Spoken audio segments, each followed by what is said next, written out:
저는 기적을 믿습니다. 제 존재의 모든 한 부분까지도 저는 기적을 믿습니다.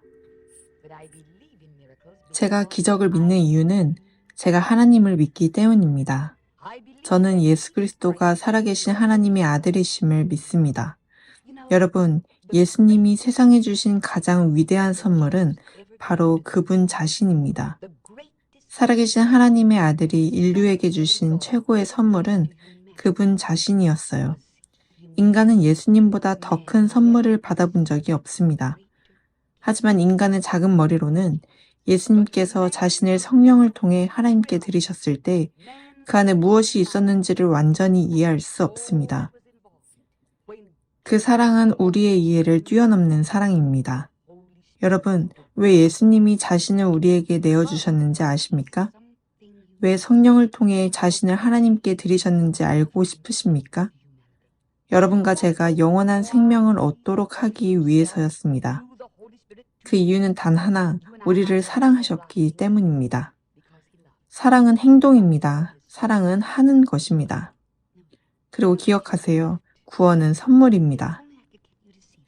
여러분에게 이 사실만 보이게 할 수 있다면 구원은 아주 단순하고 너무 놀랍고 너무 쉽습니다. 너무 단순해서 오히려 많은 사람들이 놓쳐버립니다. 며칠 전 한 분이 제게 편지를 보냈습니다. 캐서린 쿨만, 저는 이제 70을 향해 갑니다. 제발 아주 단순하게 말해주세요. 어떻게 하면 거듭날 수 있습니까? 제가 그분께 말했습니다. 선물을 받으시면 됩니다. 그것뿐입니다. 구원은 선물입니다. 요한복음에서 예수님이 사마리아 여인과 나누신 그 영광스러운 장면으로 여러분을 데려가고 싶습니다. 그 내용은 요한복음 4장에 기록되어 있습니다. 거기에 야곱의 우물이 있었고 예수님은 긴 여정으로 피곤하셔서 우물 곁에 앉아 계셨습니다. 때는 제6시쯤이었습니다. 그때 사마리아 여인 한 사람이 물을 길러왔습니다. 예수님께서 그 여인에게 말씀하셨습니다. 나에게 물을 좀 주시오. 제 아들은 음식을 사서 성읍으로 들어가는 상황이었습니다. 그러자 사마리아 여인이 예수께 말했습니다. 당신은 유대인인데 어떻게 사마리아 여자인 저에게 물을 달라고 하십니까? 유대인들은 사마리아 사람들과 상종하지 않았기 때문입니다. 그러자 예수께서 그녀에게 대답하여 말씀하셨습니다.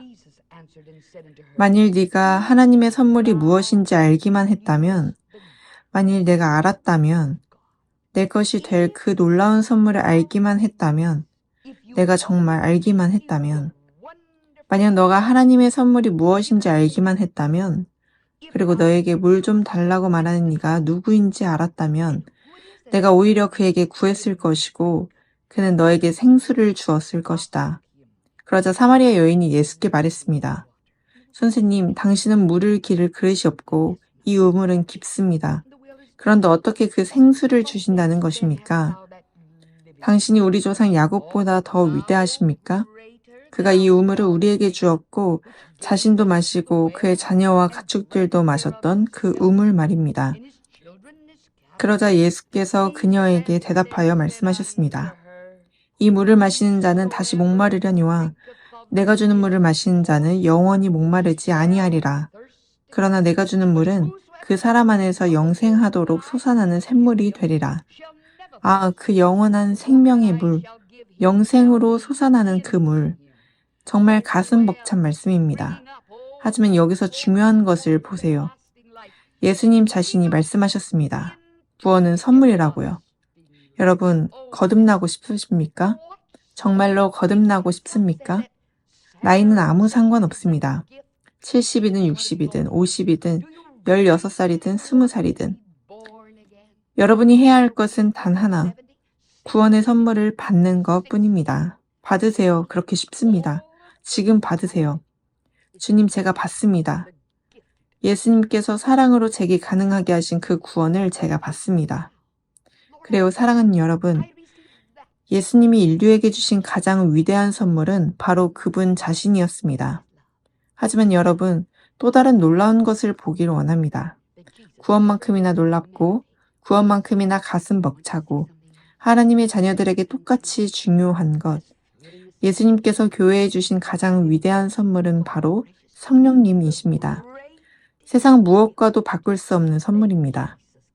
정말로 뭐든지 줄 수 있다면, 제가 여러분에게 이것을 보게 할 수 있다면, 성령님의 도우심으로 여러분들이 깨닫기만 한다면 성령님의 중요성을요. 이 강력하신 성령님, 삼위일체의 세 번째 위격이신 성령님, 그리스도를 믿는 모든 남자와 여자에게 반드시 필요한 분이십니다. 성령님의 중요성은 이루 말할 수 없습니다. 예수님께서 세상을 떠나시기 전에 그분은 자신이 떠나야 할 것을 아셨고, 그리고 기억하세요. 사랑은 행동입니다. 예수님은 교회에 주실 수 있는 가장 중요한 것을 주셨습니다. 그분이 우리에게 주실 수 있는 가장 위대한 선물은 그분의 사람들, 그분의 자녀들에게 주셨습니다. 그 선물은 바로 성령의 능력이었습니다. 우리는 누구도 성령의 능력을 완전히 다 이해하지 못합니다. 저도 이해하지 못하고요. 왜 그런지 설명해 드릴 수도 없습니다. 왜 예수님께서 성령을 통해 자신을 하나님께 드리셨는지 하나님께서 예수님을 주시기 전에 말입니다. 저는 그 이유를 이해할 수 없습니다. 그리고 왜 용서받지 못하는 죄, 이 세상에서도 오는 세상에서도 용서받지 못하는 죄가 성령을 거스르는 죄인지도 저는 모릅니다. 저는 모릅니다. 저는 이해하지 못합니다. 하지만 이것만은 분명히 알게 됩니다. 얼마나 중요한지, 얼마나 귀한지, 삼위일체의 이 강력한 세 번째 위격이 얼마나 위대하신 분이신지요. 사랑하는 여러분, 기억하세요. 용서받지 못하는 죄는 전능하신 하나님을 거스른 죄가 아닙니다. 하나님께 지은 죄는 어떤 것이든 용서받을 수 있습니다. 용서받지 못하는 죄는 아들 예수 그리스도를 거스르는 죄도 아닙니다. 그 죄가 무엇이든 살아계신 하나님의 아들께 지은 죄도 용서받을 수 있습니다. 하지만 예수님 자신이 말씀하셨습니다. 용서받지 못하는 죄는 이 세상에서도 저 세상에서도 용서받지 못하는 죄는 성령을 거스르는 죄라고요. 왜 그런지는 저도 모릅니다. 정말 모릅니다. 하지만 이것만은 알게 합니다. 그것만은 깨닫게 합니다. 성령님이 얼마나 중요한 분이신지를요. 물론입니다. 구약의 성도들 가운데 일부는 성령의 능력을 알았습니다. 요셉은 성령의 능력을 알았고, 기드온도 성령의 능력을 경험했습니다. 삼손도 성령의 능력을 알았습니다. 광야에서 성막을 만들던 사람들조차 성령의 영광스러운 능력을 알고 있었습니다. 정말입니다. 다윗도 성령의 능력을 누구보다도 알고 있었습니다. 제가 생각하기에 성경 전체에서 가장 슬프고 절절한 외침은 그날 다윗이 하늘을 올려다보며 외친 그 소리였습니다. 그보다 더 진실한 울부짖음은 없었습니다. 그리고 그 외침은 그의 가장 깊은 속에서 나왔습니다. 그가 이렇게 부르짖으며 말했을 때, 오 하나님, 나의 하나님, 제게서 주의 성령을 거두지 마소서. 저에게 있는 모든 것을 가져가셔도 됩니다. 전부 다 가져가셔도 됩니다. 그러나 주의 성령만은 절대로 제게서 거두지 마소서. 그렇습니다. 구약의 성도들 가운데서도 극히 일부만이, 구약의 선지자들만이 성령의 능력을 알았습니다. 왜냐하면 구약 시대에 성령께서 사람 위에 임하시는 것은 전적으로 하나님의 주권적인 역사였기 때문입니다. 그러나 예수님께서 세상을 떠나시기 전에 그분은 교회에 주실 수 있는 가장 위대한 선물을 주셨습니다. 그보다 더 큰 선물은 없었습니다. 그리고 그분은 제자들에게 그 놀라운 선물에 대해 말씀하셨습니다. 그분이 떠나신 후 그들에게 주어질 선물에 대해서요. 예수님은 알고 계셨습니다. 그것은 성령님의 놀라운 능력이라는 것을요. 그분은 알고 계셨습니다. 그 강력한 기적들을 이루신 분이 바로 성령님이라는 것을요. 예수님의 사역 가운데 나타난 모든 기적들을 이루신 분은 성령님이셨다는 것을요. 우리는 예수님의 사역을 이야기하고 예수님의 기적을 이야기합니다. 그 놀라운 기적들을 읽을 때 벅찬 감동을 느끼죠. 하지만 사랑하는 여러분, 예수님은 누구보다도 잘 알고 계셨습니다. 그 기적을 일으키신 분은 성령님이셨다는 것을요. 그분의 삶을 통해, 그분의 사역을 통해 기적을 나타내신 분은 성령님이셨습니다. 왜냐하면 예수님께서 이 땅에 계실 때 그분은 완전한 하나님이셨지만 동시에 완전한 사람이셨기 때문입니다. 예수님은 사람이 아니신 것처럼 완전한 하나님이셨고 또 하나님이 아니신 것처럼 완전한 인간이셨습니다. 그러나 주님이 성령을 통해 자신을 들이실 때 저는 이렇게 생각합니다. 성령님께서 예수님께 확신을 주셨습니다. 성령님의 능력과 임재가 늘 함께할 것이라는 확신을요. 그리고 성령님께서 그 능력을 나타내시며 예수님의 삶을 통해 자신을 나타내실 것이라는 확신을 말입니다. 예수님은 그것을 이해하셨고 그분은 자신의 능력의 비밀을 너무나도 잘 알고 계셨습니다. 그리고 오늘날 기적의 비밀도 여전히 성령님의 능력입니다. 예수님께서 떠나시기 전에 예수님은 제자들에게 주어질 선물을 다시 말씀하셨습니다. 너희가 권능을 받게 될 것이다. 내가 너희에게 선물을 준다. 사랑은 하는 것입니다. 주는 것이 없는 사랑은 있을 수 없습니다. 불가능합니다. 사랑한다면 주는 것이 따라옵니다. 그리고 예수님은 알고 계셨습니다. 사람에게 주실 수 있는 가장 위대한 선물이 무엇인지요. 하나님이 우리에게 주실 수 있는 최고의 선물이 무엇인지 그 선물은 바로 성령님이셨습니다. 너희가 권능을 받으리라. 이것은 내가 너희에게 주는 선물이다. 너희는 나에게 주어진 바로 그 능력을 받게 될 것이다. 성령이 너에게 임하실 때 나는 이 능력을 선물로 너희에게 준다. 그리고 그 선물이 주어졌을 때 초대교회는 온 세상을 뒤흔들었습니다. 정말입니다. 그 선물이 실제로 나타나기 시작했을 때 초대교회는 하나님을 위해 온 세상을 뒤흔들으셨습니다. 그들의 삶에는 능력이 있었습니다. 그 교회에는 능력이 있었습니다. 예수님의 계획 속에는 그분의 교회가 무능력하게 존재한다는 것은 없었습니다. 절대 아닙니다. 정말이에요. 예수님은 절대로 예수님의 생각 속에는, 그분의 계획 속에는, 그분의 목적 속에는 그분의 교회가 아무 능력 없이 살아가는 일이 단 한순간도 있지 않았습니다. 그분의 자녀들 어느 누구라도 무능력한 삶을 살도록 되어 있지 않았습니다. 패배하는 삶을 살도록 되어 있지 않았습니다. 혹시 지금 이 순간에도 패배한 그리스도인의 삶을 살고 있다면, 그리스도인이라고 하면서도 능력 없이 살아가고 있다면 여러분 꼭 아셔야 합니다. 그것은 선택 때문입니다. 하나님이 능력을 준비하지 않으셨기 때문이 아니라 여러분이 그것을 선택하지 않았기 때문입니다. 주님은 이미 그 선물을 주셨습니다. 그분의 자녀들이 받을 수 있는 가장 큰 선물, 바로 성령의 선물입니다. 베드로는 이것을 이해했습니다. 베드로는 아주 잘 이해했습니다. 오순절 이후였습니다. 오순절 성령 체험 이후였습니다. 기억하세요. 여러분과 저는 지금도 오순절의 시대에 살고 있습니다. 오순절은 끝난 것이 아닙니다. 초대교회가 받았던 모든 것들, 모든 은사들, 성령의 모든 역사들, 초대교회 안에서 역사했던 그 모든 것들이 오늘 우리에게도 동일하게 기대될 수 있습니다. 왜냐하면 우리는 여전히 오순절의 시대에 살고 있기 때문입니다. 오순절은 잠시 지나간 사건이 아닙니다. 우리는 지금도 그 시대 속에 살고 있습니다. 그 시대는 끝나지 않을 것입니다. 즉, 휴거가 일어나는 그날까지, 주님의 교회가 공중으로 들려 올라가는 그날까지 우리는 너무 많은 것을 놓치고 있습니다. 정말 너무 많은 것을 놓치고 있어요. 여러분은 하나님의 차선에 만족하고 있습니다. 하나님의 그 이하에 만족하고 있습니다. 그런데 하나님께서는 훨씬 더 많은 것을 여러분을 위해 준비해 두셨습니다. 정말 여러분을 위해 준비된 것이 너무 많습니다. 베드로는 지금 제가 말하는 이 진리를 제대로 이해했던 사람입니다. 그는 이것을 너무나 깊이 이해하고 있었습니다.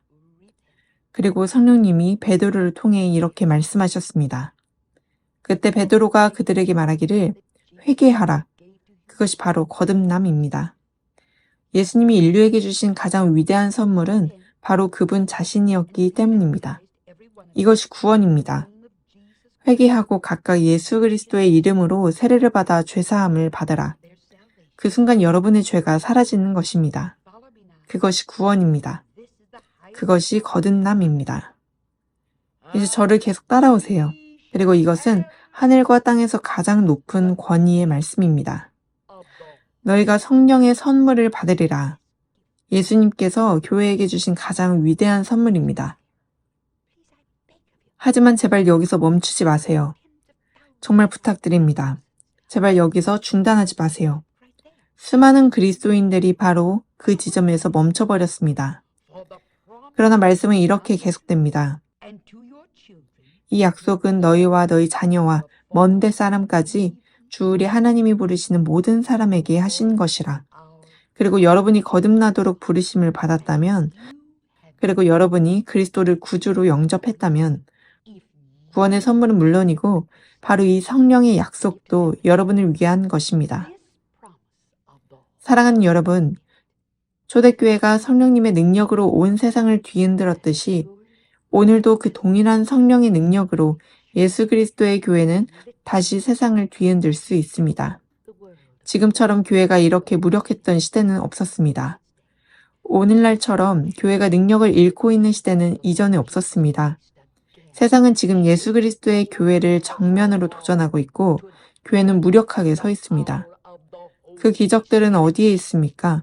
그분의 초자연적인 능력의 나타남은 어디에 있습니까? 성령의 능력은 어디에 있습니까? 왜 우리의 강단과 예배는 이렇게 메말라 있습니까? 왜 우리의 젊은이들은 교회 밖에서 자신을 찾으려 하는 것입니까? 왜 그런 걸까요? 지금처럼 교회가 성령의 능력을 절실히 필요로 하는 때가 있었습니까? 바로 지금입니다. 예수님이 남기고 가신 그 놀라운 선물을 사람들이 받아들여야 할 때가 있었다면 그때는 바로 지금입니다. 그리고 성령의 능력은 여러분의 것이 될 수 있습니다. 정말입니다. 저는 지금 무슨 말을 하고 있는지 압니다. 이 사역에서 일어나는 기적들의 비밀을 알고 싶습니까? 여러분은 큰 집회에 앉아서 눈앞에서 일어나는 일을 보고 놀라셨을 것입니다. 또 여러분이 천주교이든 개신교이든 상관없이 여러분은 이렇게 말했을 것입니다. 나는 이해가 되지 않는데 하지만 진짜다. 도무지 설명할 수가 없다. 어떻게 이런 일이 일어나는 거지? 어떻게 육체적인 기적들이 실제로 일어날 수 있을까요? 어떻게 영적인 기적들이 실제로 일어날 수 있을까요? 답은 딱 하나입니다. 그것은 성령의 능력입니다. 여러분은 더 크고 더 멋진 교회를 지을 수 있습니다. 더 촘촘하게 시스템을 구성할 수도 있습니다. 가득한 교리 교육을 할 수도 있습니다. 하지만 이것 하나는 꼭 기억하십시오. 교리는 머리에만 남을 수 있습니다. 그러나 여러분이 그것을 살아있는 실제 경험으로 만날 때만 그것은 실제가 됩니다. 그리고 그것은 살아 움직이기 시작합니다. 오늘 저는 다윗과 함께 이렇게 울부짖습니다. 제게 있는 것을 모두 가져가셔도 됩니다. 가족을 가져가셔도, 물질적인 모든 것을 가져가셔도 됩니다. 빵과 물로만 살아야 한다고 해도 모두 가져가셔도 됩니다. 그러나 주의 성령만은 거두지 마소서. 왜냐하면 저는 누구보다도 잘 알고 있기 때문입니다. 이 사역의 능력의 비밀은 바로 성령님이시라는 것을요. 저는 예수님이 인류에게 주신 가장 큰 선물을 이미 받았습니다. 바로 구원의 선물입니다. 예수님이 당신과 저에게, 그분의 자녀들에게 남기신 가장 위대한 선물도 받았습니다. 바로 성령님의 선물입니다. 여러분도 그 선물을 받지 않으시겠습니까? 성령님은 여러분의 것이 되실 수 있습니다.